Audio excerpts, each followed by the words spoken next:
নমস্কাৰ সকলোকে এপিএছচি ফালৰ প্ৰকাশ পোৱা ৰিজাল্ট সম্পৰ্কে আনটা খবৰ আপোনালোক দিব লৈছো এই ভিডিঅ'টোৰ দ্বাৰা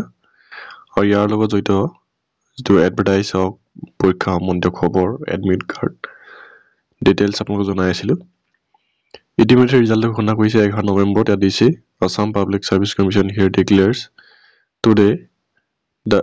11 November 2025 result of the recruitment of the post of junior engineer civil under the joint category of public works road department and public works building and national highway department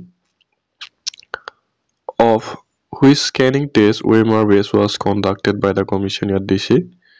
20 July 2025 and document verification with the effect of 27 October to 1st November on the basis of the merit is in the scanning test and reservation. The commission recommended the following candidate for the said post. Total post asile 650 ta tar reserve for women asile 195 ta. So your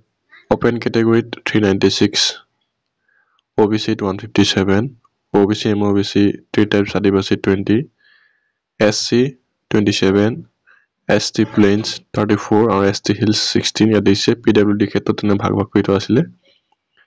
ex service men khetrot aru telukor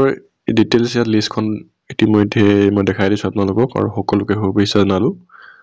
আগন্তুক telukor কৰ্ম জীৱনৰ আৰু আগন্তুক দিনত সফলতা লাভ কৰক try